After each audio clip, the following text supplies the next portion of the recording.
আপনারা জেনে থাকবেন যে আসলে আমাদের এই মোবাইল কিন্তু মোবাইল ফোন এটি কিন্তু আমাদের একটি শখের জিনিস। এটা সবার যেমন শখের জিনিস, তেমনই এই মোবাইল ফোনে কিন্তু ব্যক্তিগত অনেক তথ্য এখানে সংরক্ষিত থাকে।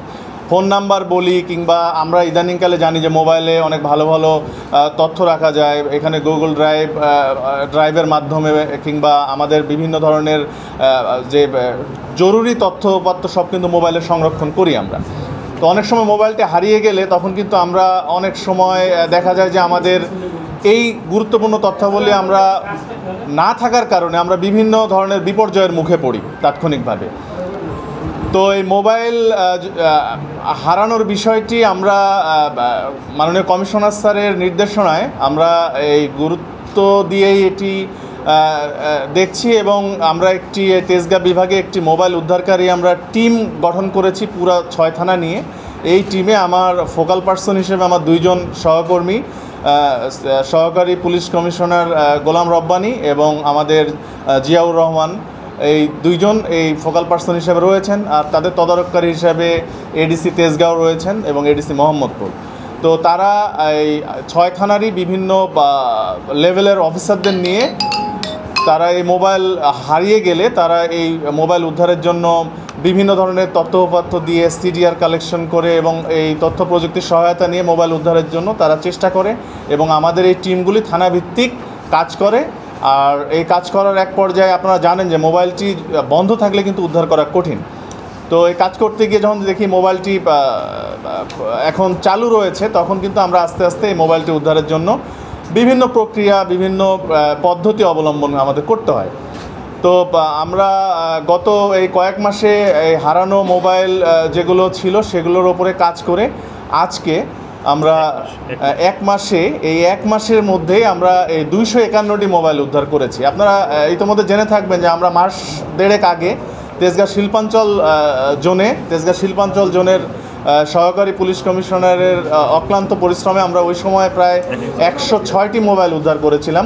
তারই ধারাবাহিকতায় আজকে 251টি মোবাইল আমরা 1 মাসের মধ্যে উদ্ধার করেছি এবং আজকে এখানে মোবাইলের যে প্রকৃত মালিক ওনারা এখানে সবাই এসছেন।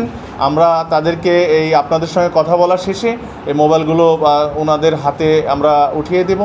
আর এই মোবাইলগুলো অ্যাভারেজে আমরা একটু করে দেখেছি যে মোবাইলগুলো যদি অ্যাভারেজে যে দাম হয় 20,000 টাকা হয়, তাও 50 লক্ষ টাকার মোবাইল আমরা উদ্ধার করেছি।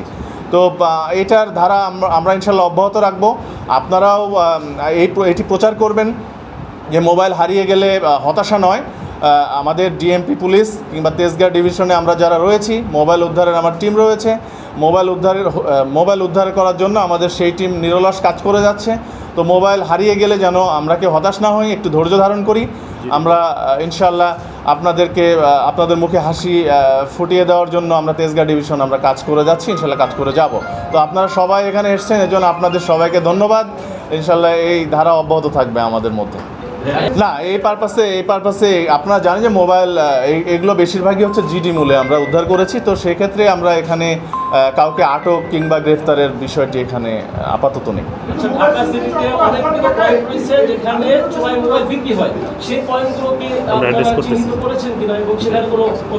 না, আমাদের কিন্তু এগুলো চিহ্নিত করা হয়েছে এবং এগুলোতে কিন্তু আমাদের নিয়মিত অভিযান পরিচালিত হয়। কিন্তু আমরা এখন পর্যন্ত দৃশ্যমান বলার মতো ওরকম চোরাই মোবাইল উদ্ধার করতে পারি নাই, কিন্তু আমাদের অভিযান চলমান রয়েছে। ছিনতাইকৃত বেশিরভাগ মোবাইল হচ্ছে ছিনতাইকৃত এবং আমাদের হারানোর চেয়ে ছিনতাইকৃত মোবাইল বেশি। সেক্ষেত্রে আপনার মোবাইল ছিনতাই হওয়ার পর উদ্ধার করছেন, তার আগে ছিনতাইকে ধরা যায় কিনা সেভাবে আপনাদের? না, ধন্যবাদ। আপনারা জেনে থাকবেন যে আমরা বিশেষ করে তেজগাঁ ডিভিশনে মোহাম্মদপুর আদাবরে ছিনতাইয়ের বেশি হয়, ছিনতাইয়ের ঘটনা বেশি ঘটে। তো আমরা এখানে গত 3 মাসে আমরা বেশ 700-800 ছিনতাইকারী ধরেছি বিভিন্ন লেভেলের, এবং এখনও সেটা চলমান রয়েছে। ছিনতাই আগে যেটি হরহামেশাই ঘটতো সেখান থেকে কিন্তু এখন অনেকটাই কমে এসছে। তো আরও কমানোর সুযোগ রয়েছে। তো আমাদের চেষ্টা অব্যাহত রয়েছে। ছিনতাই প্রতিরোধে আমাদের বিভিন্ন থানায় টিম গঠন করা হয়েছে, তারা নিয়মিত কাজ করছে এবং ছিনতাইকারীরা যে সকল এলাকায় বসবাস করে সে সকল এলাকা চিহ্নিত করে আমাদের নিয়মিত ব্লক রেড আমরা দেই। সেখানে আমাদের সিনিয়র অফিসার, আমি সহ সবাই সেখানে নেতৃত্ব দান করেন এর পাশাপাশি কিন্তু আপনারা জানেন যে বাংলাদেশ সেনাবাহিনী মাঠে রয়েছে, ওনারাও কিন্তু ছিনতাই প্রতিরোধে কাজ করছে আমাদের পাশাপাশি। তো আমরা আশা করছি যে ছিনতাইয়ের এই ঘটনা আস্তে আস্তে কমে আসবে।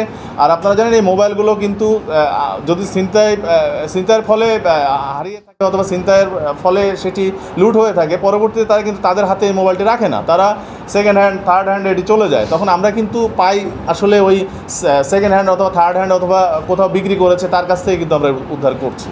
তো যেহেতু উনি আমাদের সহযোগিতা করছেন, তো সেক্ষেত্রে ওনাকে আপাতত আইনের আওতায় আনার মতো আমরা কোনো গ্রাউন্ড দেখছি না। আচ্ছা ভাইয়া, একটা কোশ্চেন, আপনারা এটা নিঃসন্দেহে একটা প্রশংসনীয় উদ্যোগ। এই পুরো মোবাইল উদ্ধার টিম গঠন করার পরে এ পর্যন্ত কতগুলো মোবাইল আপনারা উদ্ধার করেছেন, এইটার একটা স্পেসিফিক? না, এটার পরে আমরা প্রায় 450-র মতো মোবাইল উদ্ধার করেছি। 450 375-এর মতো মোবাইল উদ্ধার করেছি।